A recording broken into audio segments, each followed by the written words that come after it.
Ketdik. Tak, avvalambor assalomu alaykum hammaga xayrli kech. Haftani yaxshi boshlab oldinglar degan umiddaman. Va har bitta darsni qoldirmasdan efirga kirib ko'rayotganlarga kattakon rahmat.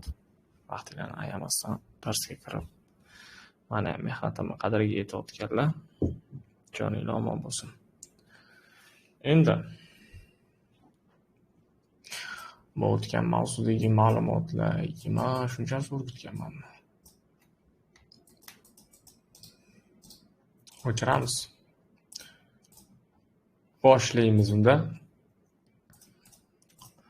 Demak, o'tgan mavzuda biz o'tgan narsalar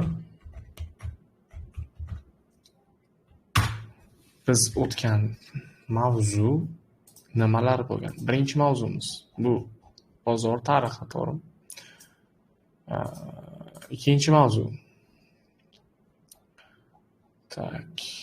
Ikkinchi mavzu shamdonlar, tayinfremlar va lotlarni hisoblash bo'lgan. Uchinchi mavzu bozor strukturasi, trend harakat va ularning o'zgarishi bo'lgan. To'rtinchi mavzu hududlar va ularning tashkil topishi.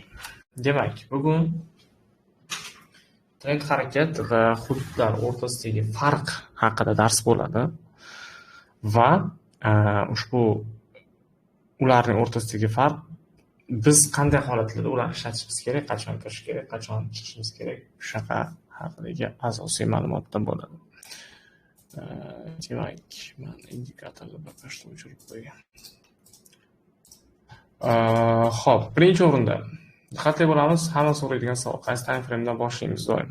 Doim analizimni 1 soatlikdan boshlayman. Taqriban kamida 1 soat. Agar 4 soatlikdan boshlasangiz, u вообще ham zo'r, вообще ham ideal. Masalan, oddiy holatda biz bozor strukturasi qaysi holatdaligini bilamiz va qayerga ketish ehtimoli borligini bilamiz. Bizda mana bunday holatdagi harakat, to'g'rimi? Harakatimiz bo'yicha esingizda bo'lsa, o'tgan mavzuda tushuntirib o'tgandim. Trend chizig'i tortayotganimizda biz qaysi maksimum yoki minimumdan tortayotsak, xuddi o'shandagi keyingi maksimumga tegib o'tish kerak. Bizning holatda mana bu yerda tegib o'tyapti. Ko'rasizlar, bundan oldingi darsda tushuntirib berganman. Va e'tibor beramiz, ushbu harakat hali trendgacha kelmagan. Balki kelmasligi ham mumkin, balki kelib buzib o'tishi ham mumkin. Hozircha ikkita kasrani asosiy trendga. Biz asosiy trendni keyin men bu yerga tekst qilamiz deb yozib qo'ysak ham bo'ladi. Trend. Asosiy trendni yozib qo'ydik. Asosiy trend H qildim, height va maksimum. Maksimumdan ketma-ketligini ham yozmasanglar ham bo'ladi. Xohishiga qarab. Xo'p, endi ushbu ikkinchi nuqtadan diqqat bilan e'tibor bersak, boshqa maksimumlar ham hosil bo'lgan. Bu nima degani? O'tgan mavzuda tushuntirganimdek, har bitta harakatni o'zining ichki harakati bo'ladi. Bizda trend harakati mavjud va ushbu trend harakatining ichki trend harakati mavjud. Ushbu holat mana bu holat. Bundan olamiz, mana bunday holatda tortamiz. Men e'tiborni mana bu yerga yoki bu yerga bermadim, e'tiborni mana bu yerdagi maksimumlarga berdim. Trend harakati ularga tegishini. Tushundinglar? Ularga trend harakati qanday holatda teginyapti. Aynan shu narsaga e'tibor berdim, demak. Ichki trend 1. Nimaga birinchi ichki trend desek bo'ladi shu uchun. To'g'ri, mana bu trend harakatdan keyingi bu trend harakati bo'ldi. Va agar mana bundan yana tortadigan bo'lsam, klassikada eng ko'p ishlatiladigan narsa bu trendlarni ketma-ketligi. Xo'p, bu ichki trend 2 qilib qo'yaman. Xo'p, IT2. Endi bizda hududlar borasida bitta mavzu bor edi. Esingizda bo'lsa, hududlar mavzusini o'tayotganimda tushuntirib berganman. Ya'ni, agarda bozor qaysidir holatda hududga kelsa, ushbu holat уровень сопротивления, ya'ni kim qarshilik ko'rsatuvchi hudud bo'ladigan bo'lsa, shu yerdan bozor qaytib o'tdi, to'g'rimi? Va buzib o'tsa, bu holat keyin nima bo'ladi? Уровень поддержка bo'ladi. Endi qo'llash zonasi bo'ladi. Endilikda bozorning asosiy kuchi faqatgina harakat qilishga harakatlanadi. Ya'ni asosiy kuchi e'tibori shu harakat uchun bo'ladi. Bu narsani hududlarda man tushuntirib bergan edim. Va esingizda bo'lsa aytgandim. Har bir trend harakat bu hududga teng. To'g'ri? Nima uchun har bir trend harakat hududga teng dedim? Biz shunchaki hududlarni qiyaroq qilib olgan hisoblanamiz degandim. Esingizda bo'lsa, men o'shani chizadiganini ham topib sizlarga ko'rsatib bergan edim. Hammani esda bo'lsa kerak. Masalan, Telegramda holatda qildikda, bundoq qildik. Masalan, trend harakatini mana bunaqa ko'rinishi yoki biz buni sal boshqacha ko'rinishda qilsak bo'ladi, o'zimizga mos qilib aytayman. Buni ham trend harakatlarni biz hudud qilib olsak bo'ladi deb tushuntirgandim. Ya'ni ham hudud qilish oson yo'li shunda olasizda, klanировать qilasizda, shunda olib turib bunday qilasiz. Shunda hududlar borasida esingizda bo'lsa, men tushuntirib bergandim.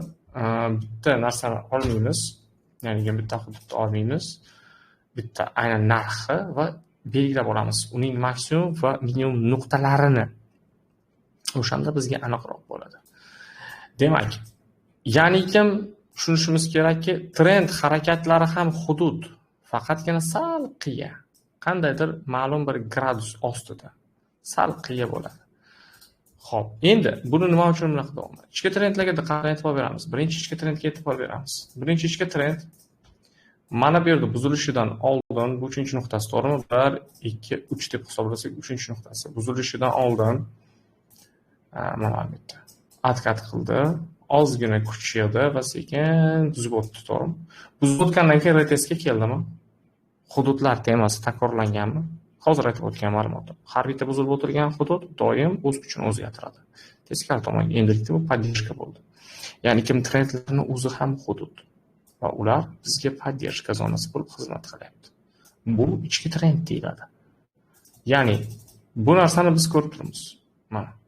Endi ikkinchi trendga qarasak, bu yerda ham xuddi shu holat, to'g'rimi? Buzib o'tdi, atkat qildi, retest qildi, yana shu yerdan reaksiya oldi. Mana shu retest mana bu trenddan pastga qarab oldi. Ya'ni nima uchun men bundan oldingi darsda aytdim? Agarda siz shu vaqtgacha o'rgatilgan 4 ta darsingni ideal o'rganadigan bo'lsangiz, bozor bemalol analiz qila olasizlar. Klassikani eng zo'r tomoni, eng zo'r yo'li shundan iboratki, siz asosiy ikkita narsa bilan butun bozorni tushuna olasiz. Birinchisi bu trend harakat va ikkinchisi bu hududlar. Bo'l, ikkalasi prям bog'liq, ikkalasi почти bitta narsa bilan olib borasiz. Faqat ularni qo'llab bilishimiz kerak. Endi xuddi shu holat. Endi keyin minimumdan tortamiz mana. Trendlarga tekkan, to'g'rimi? Buzib o'tdi va e'tibor bering, buzib o'tgandan keyin retest qilib qaytib o'tdi. Retest qilib qaytib o'tdi. Ya'ni agarda biz trendlarni ishlatadigan bo'lsak, bemalol ularni takansa tortsak bo'ladi. Keyinchalik bozor qaysidir holatda mana bu trend harakati bundoq kelib qolsa deylik. Qandaydir holatda bozor bundoq kelib qolsa, mana bitta shu yerdan reaksiya olish ehtimoli baland bo'ladi. Bunga yana bir sababchi nima bo'lishi kerak? Aynan tarixdagi oldingi hududlar ham bo'lishi mumkin. Ya'ni qanday holatdagi tarixdagi hududlar? Mana bu yerda nima uchun reaksiya olgan? Keyin mana shu yerni belgilayman. Mana bu yerda va buni o'zini oldini men o'rta qiymat qilaman, mana buni tanasi bilan. Tushundinglar? Endi shu zonaga men diqqat bilan e'tibor beraman. Ko'rasizlar, ideal holatdagi hudud bo'ldi. Va endi mana bu yerdan reaksiya olgan, to'g'rimi? Mana bitta, mana ikkita hudud. Belgiladim. Ko'rasizlar, mana tarixda ham shu yerdan reaksiya olgan, mana holat bu, mana holat. Nima uchun bozorni spokойно boshqara olasa deganimni asosiy sababi mana ko'rib turibsizlar. Aynan shundan iborat. Endi buni olib tashlaymiz, buni olib tashlaymiz. Bu endi biz 4 soatda asosiy bozor harakatini ko'rib oldik. Asosiy trend harakatlarini bilib oldik va hududlarni belgilab oldik. Endi bunday holatdagi o'rta trend harakat qilamiz. Mana hudud sifatida ko'rdim va bizda asosiy reaksiya olgan zona mavjud bo'ldi. Va endilikda menga asosiy hudud kerak. Deylik, mana bu yerda men lokalni oblast olsam bo'ladi va 1 soatlikka o'tkazaman. 1 soatlik o'tkazadigan bo'lsam, e'tibor beramiz, lokalni oblast, aynan mana bu yerdagi lokalni oblastimiz mana bu yerda reaksiya oldi. Nima uchun lokalni oblast qilib ham o'rtadan oldim? Nima uchun tepadan olmadim? Sababi hududlar dastigida esingizda bo'lsa o'rgatgandim. Biz ideal holatdagi maksimum yoki minimumdan olishimiz shart emas. Bozorni asosiy qayerda ko'p protorgovka bo'layotgani, qayerdan ko'p reaksiya olganini ko'rsak, o'sha yerni biz lokalni obus qilib olsak bo'ladi. Lokalni obus bu ma'lum bir hududni bir necha marta u yerdan reaksiya olishi va u yerda ko'p protorgovka bo'lib qolishi ham sabab bo'ladi. Aynan shu narsa ham bizga hududlarga kiradi. Shu hududlar dastiga tushuntirib bergan edim. Demak, 1 soatlik masalasida mana oddiy holat. Demak, mana bu harakatimizni bundoq olsak, masalan, volt. Mana bu holatda metib beramiz. Mana bu yerdan reaksiya olgan buzib o'tdi, откат qildi. Endi bu gap bilan ochilganligi uchun buzib o'tgandan keyin ham shu yerni e'tibor beringlar, retest qilib keyin deb chiqdi. Hatto gap bilan ochilgan bo'lsa ham. Adashmasam gap ham yopildi, bugungi gap. Men buni biluvdim, shunaqa gapda ochilishini. Lekin bunchalik bo'ladi deb o'ylamadim. Men qilgan xatoyim juma kuni mana bu yerda buzilishini kutdim-da, mana bu yerda ko'rasizlar, uchinchi holat bo'ldi. Buzilishini kutdim-da, buzilgandan keyin selga kirmadim. Retest ko'rmay qoldim men. Tushundingizmi? Retest ko'rmay qoldim. Va natijada bozor dajpasiga ketib qoldi. Men M5 da, M1 da o'tib ko'rmadim. Meni grafikim H1 da qolib ketgan. Shundaylar H1 da qolib ketganiga qaramanmi, men M5 da qarab o'tirman deb o'ylaganman, grafikka qaramaganman. Оказывается, M5 da retest qilgan. E'tibor beringlar, soyani ko'rasizlar, M15 da va M5 da retest bo'lgan. Buzilgandan keyin retestga chiqqan. Agar retestni ushlab olganimda, men anchagina ushlab turgan bo'lardim. Stopimiz uzun tanasiga yoki men bu yerdagi shamdon tanasiga qo'yib turib, dalshi selni ushlab turgan bo'lardim. Taqribiy holatda mana bu gapga yopilishiga. Masalan, 77 pips stop loss, 261 pips take profit bo'ladi. Undan keyingi holatga уже bunday olib qarsam ushlab turganimda take profitim olinmagan, diqqatni e'tibor beringlar, gap bilan pastga ochilgan. Agar shu ochilgan vaqti yopganimda ham 800 pips почти foydada bo'lar ekanman-da, masalan. Yoki sal keyinroq yopganda вообще ham ko'p pips bo'lar ekan. Buni olib qarasa anchagina yurib bergan ekan, 1137 pips yurib berdi, вообще zo'r yurib berdi. Xo'p, bitta xatoyim time frame ni to'g'ri belgilamaganman, qaramaganman. Kattaroq time frame da qolib ketgan grafikim. Shuni hisobida shu zilkani o'tkazib bordim yakshanba kuni. False.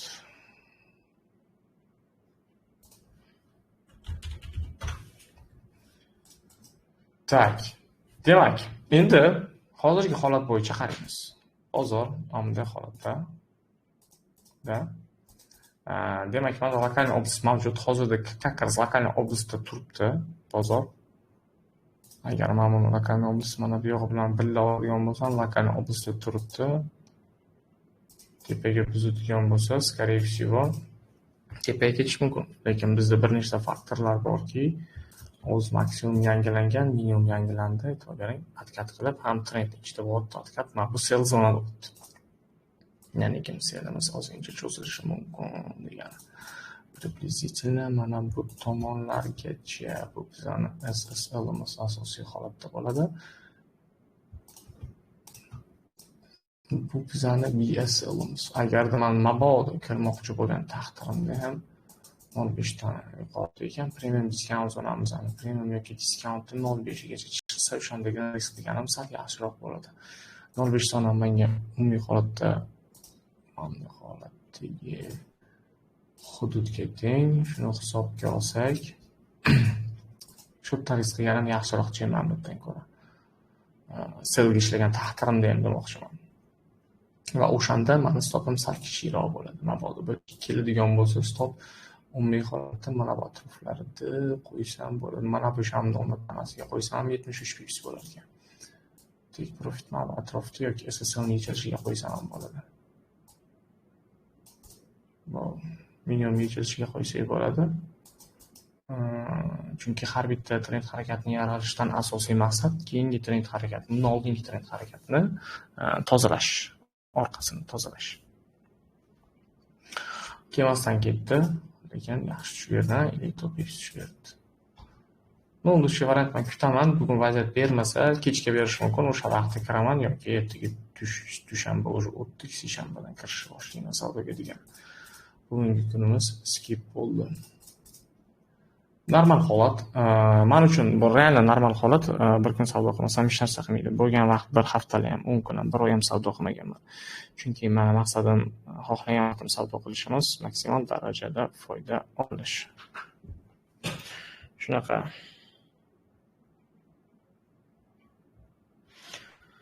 Demak, savollar.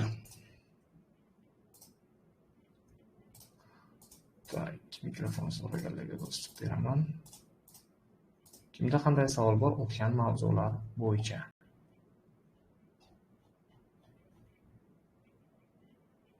Offline kurs masalasi bo'yicha, offline kursda nimalar o'rgatiladi? Offline kursda asosan to'g'risi aytaman, praktikni qilamiz.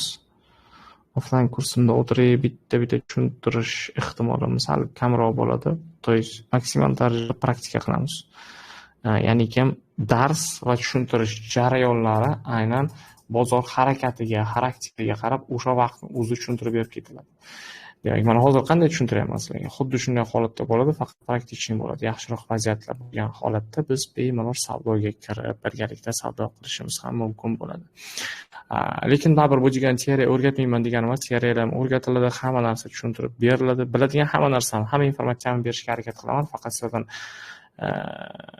talab qilinadigan narsa bu o'sha beriladigan ma'lumotlarni o'g'irlab olish bo'ladi. Treyderning birinchi ishi bu o'g'irlik. Bilimni o'g'irlashni o'rganish kerak bo'ldi.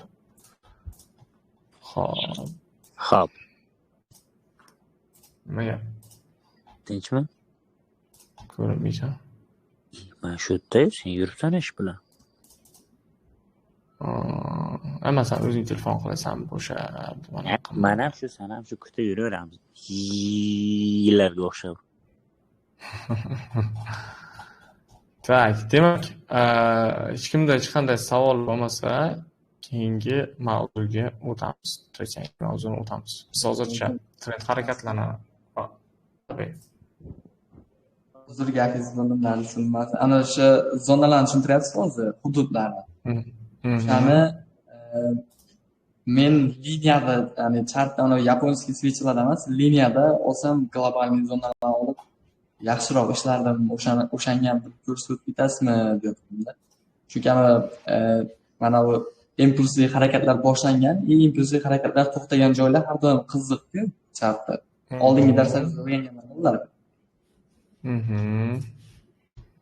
Tushundim men sizni. Qarang. Impulsiv harakatlarni to'xtagan joylarni biz hudud sifatida olsak bo'ladi. Bemalol bu narsani olsak bo'ladi. Impulsiv harakatlarning impuls bo'lishiga ham asosiy sabab bor. U yerda bizda o'tgan darsda aytib o'tgandim, order book degan narsa bor. Ya'ni kim order book deyiladi? Birjaviy stakan umumiy hisobda men order book deyishini bilmasdim to'g'risi. Men birjaviy stakan deb yurardim, akaziysi order book deyilar ekan. Chunki men ruscha o'rgangandim, e'tibor bermagan ekanman. Birjaviy stakan. Xo'p, birjaviy stakanda bozorni u yoki bu tomonga yurishiga asosiy maqsad nima? Bu yerdagi ob'yom va limitlarni yig'ish. Afsus va nadomatlar bo'lsinki, bizga TradingView'da xuddi shunday holatdagi informatsiya mavjud emas. Volumlar bilan ideal ko'rsatmaydi TradingView'da.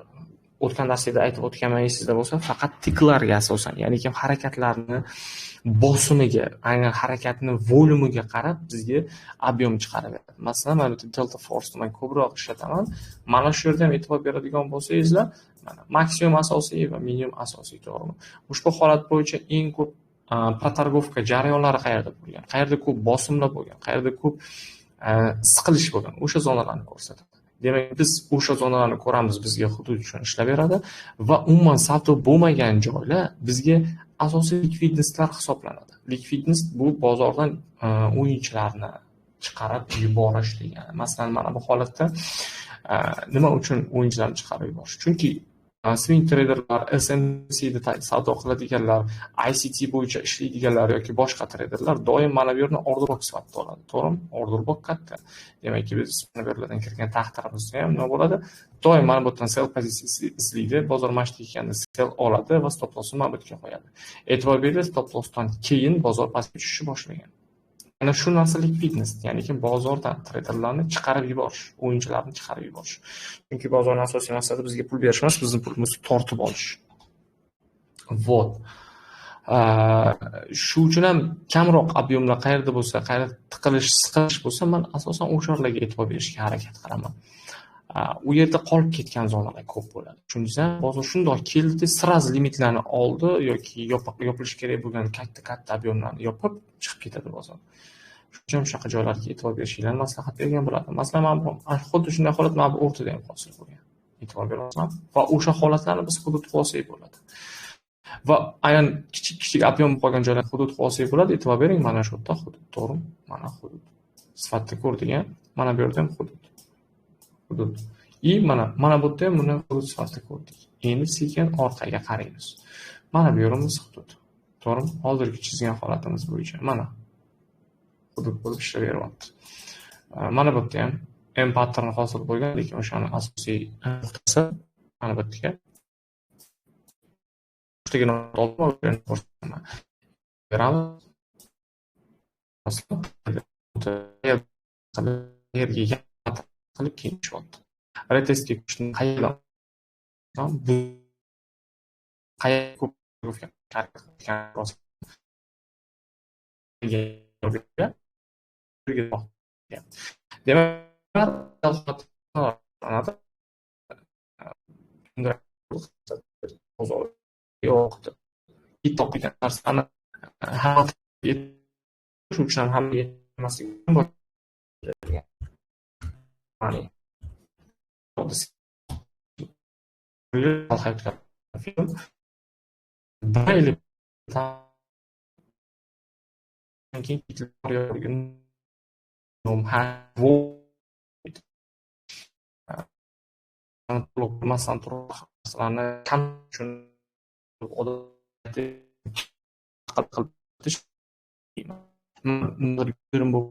chiqarib ko'rsatmayman. I o'ylayman odamlarga. Ularni har bir narsa qoladi. Aynan o'sha qoladi. Hudud hisoblanadi. Men fot qilaman. To'g'ri bo'lgan, ham bo'lgan. Mana bundan reaksiyalar bo'lsa, reaksiya bo'ladi. Ularni maksimumlari, minimumlari bizdan olsak bo'ladi. Agar bozor keladigan joyga uni maqsad bo'lsa bor. Xo'p, bu nima degani? Mana bu hududlarni e'tibor beringlar. Har bitta hududda birinchi marta kelgandan keyin uni maksimal tarzda buzib o'tishga harakat qiladi. Chunki hududlarning oldida kimdir shamdon ko'radi va u yerda nima qiladi? Stop loss qo'yadi. Mana bu yerda uzun shamdon, e'tibor beringlar. Impuls bilan keldi, shu yerdan qaytib ketdi. Chunki bu yerda hudud bor. Endi men shundoq olamanda men buni yopishtiraman, bundoq qilaman. Mana ko'rasizlar, yopishtirgan joyim buzib o'tib, yana qaytib ketdi. Ko'rdingizlarmi? Likvidirovать qilish, aynan shu narsa likvidirovать qilish. Ya'ni kim bozordan o'yinchilarni chiqarib yuborish. Xuddi shu tarzda bozor harakat qiladi. Demak, bizning asosiy maqsadimiz bu bozor hech qachon biz xohlaganda yurmaydi. Biz bay oldik, mana shu tepagacha yuradi degani emas. Bozor yurayotganda biz bozorga qo'shilamiz, to'xtashi boshlashidan oldin bozordan chiqib ketamiz. O'tgan safar ham tushuntirdim men bu qoidani esingizda bo'lsa. Xuddi shu narsaga amal qilishimiz kerak. Chunki biz bozorga qo'shila olishimiz shart. Qo'pol qilganda bozor bizga tupurib qo'ygan joyi bor. Shunaqa. Mana biz xohlagan joyga bormasdan pastga tashlashni boshladi. M5da 7-zonamizgacha kelibdi-da. Yaxshi.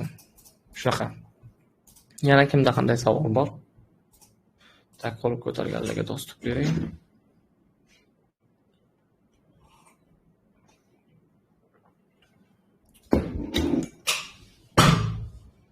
Tak, agarda hech kimda hech qanday savol bo'lmasa, darsga kirganlarga hammaga rahmat. Bugungi darsimiz qisqa va lo'nda edi. O'zi savol javob qilmoqchi edim вообще-то.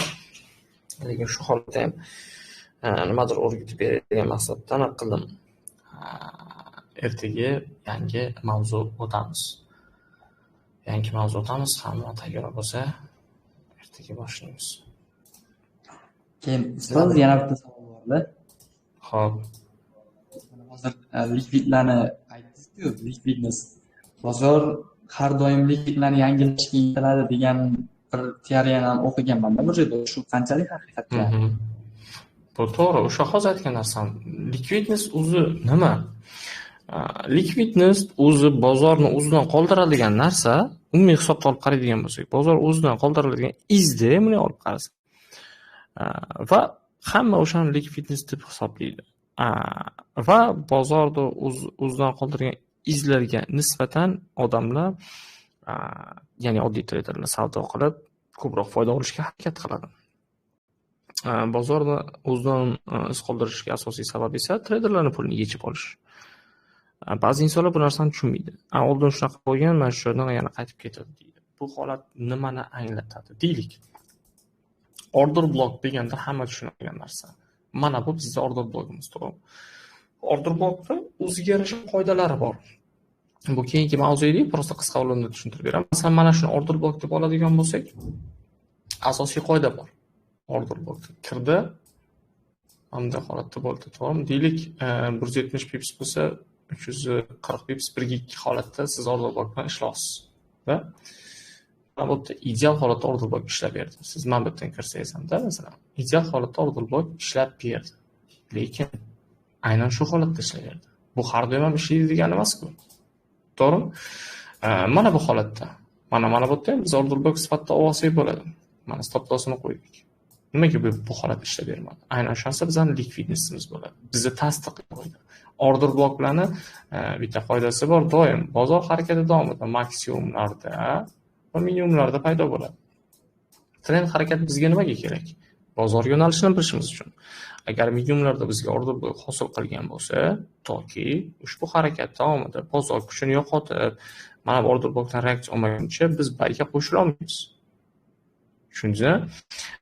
Nimaga bayga qo'shila olmaymiz? Bunda bir nechta faktorlar, bir nechta sabablari bor. Chunki bayga qo'shilishimiz uchun birinchi o'rinda mana bu yerda o'zi hosil qilgan mini maksimumlarni yangilash kerak, to'g'rimi? Yangilagandan keyin o'zi mana bu yerda qoldirgan order blokdan kirsakkina, shunda riskimiz kamroq bo'ladi. Lekin bu faktor bittada. Mana shu yerda o'zi bayga kirish xato o'tgan joyda. Chunki trend harakat pastaydi. Bizga sabab bo'lish kerak. Harakat qilayotganligini ko'rsatish kerak, harakat qilmoqchiligini ko'rsatish kerak. Ozgincha yursin mayli. Zato yursin. Biz xohlaganda yursin. Biz kirdik va stop lossimizni bijibitga qilib qo'ygan taqdirimizni ham bozorga keyin tashlab olsa ham bunaqa holatda ham bo'ladi. Zato niyabitni bo'ladi, chunki biz bijibitga qilgan bo'lamiz. Demak, mana bu order blok ko'rdik, bozor kelyapti. Shunda order blokdan bay ochdik. Order blok 20 pips, 50 pips yurtdi, joq impulsdan tashlab oldi. Nima bo'ladi? Stop qo'ygan bo'lsangiz, stop lossingiz olinadi. Stop qo'ymagan bo'lsangiz, yaxshigina minusda ushlab o'tirasiz degani. Shuning uchun bitta narsaga qamalib qolish kerak emas. Nima demoqchiman bitta narsaga deb? Strategiya. Mana strategiya bo'yicha ishlayman, bo'ldi deb qamalib qolish kerak emas. Biz bitta reja tuzamiz, bitta reja. Aynan shu narsa bizga strategiya bo'lishi kerak. Va prosta analiz qilamiz, analiz biz bo'yicha kiramiz. Chunki men aytganman, bu bilan aytishim strategiya aslida mavjud emas. Biz prosta bozorni tushunish yo'liga kirib olamiz va bozordan savdo olib chiqib ketishimiz kerak. Bo'ldi. Va biz prosta bozorga kirishdan oldin bir nechta faktorlarni ko'rishimiz kerak. Tushundingmi? Amalib qolishimiz kerak emas degani, deylik, mana bunday holatda kelyapti, bu order blokdan kelyapti, shu order blokdan kiraman, hamma shunaqa qilyapti degan fikr xato. Joydan kirib, joydan chiqish kerak bo'ldi. Lekin sabr kutish kerak. Masalan, bugun men savdo qilmadim. Hech narsa o'zgargani yo'q, zato pul yo'qotmadim, pul ishlamagan bo'lsam.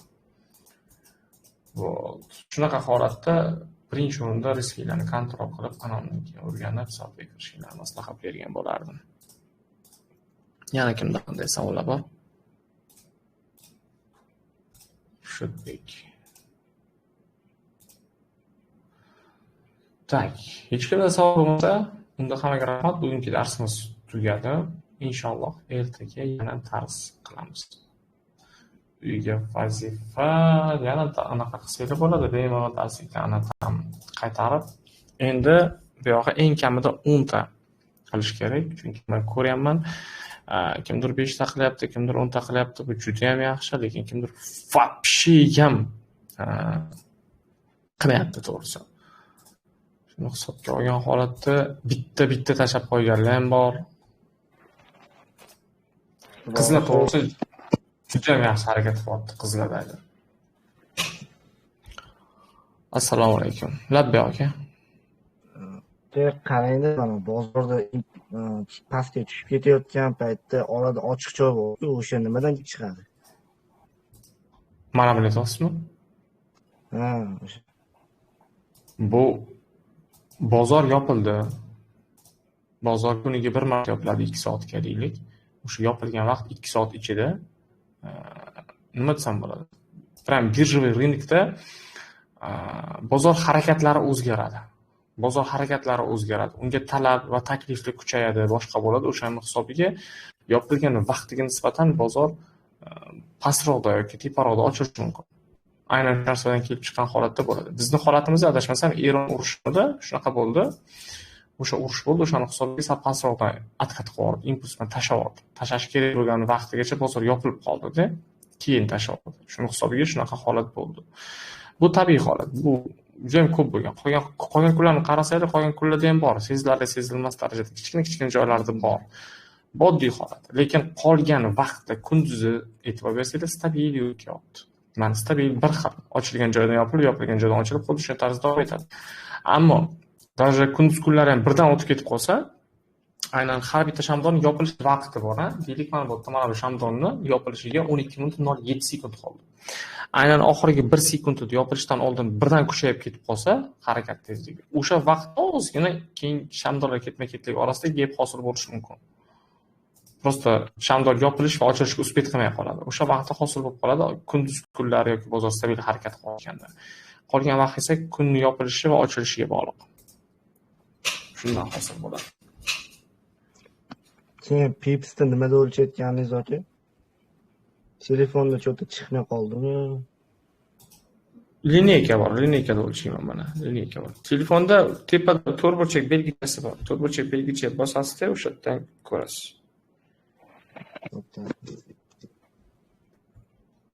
O'shani bosib o'lchab olasiz. Ovoz past eshitilyapti. Assalomu alaykum.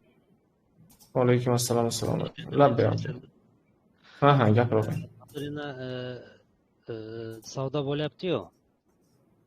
Nima bo'lyapti? Savdo jarayonida. Pastda ham shamdonlar bor, tepada ham bor. Qaysi tomonga ketishini qanday qilsa bo'ladi? Hozir nechinchi darsga kirdingiz aka shunda? Men hozir birinchi darsga keldim. Hali birinchi darsdansiz? Unda eski darslarimni ham bir o'rganib chiqishingiz kerak-da, aka. Chunki men shu vaqtgacha 4 ta dars o'tdim, bugun 5-dars. O'sha 5-darsdagi analiz bo'yicha, masalan, o'sha analiz qilasizda bozorda o'sha faktorlarga asosan, masalan, sabablar bo'ladi. Qayerga ketishini ko'rsatib beradi bir nechta. O'shalarga asosan siz bozorga savdo qilib, qayerga ketishini biroz sezib bo'ladi, aka. Bugun o'sha 5-darsda prosta 4 ta dars ko'rib chiqing. Xo'p, salomat bo'ling. YouTube'da ham darsliklarni tayyor qilib qo'yganman, kimgadir qulay bo'lsa, chunki ko'pchilik YouTube qulay deganga bosib oldim.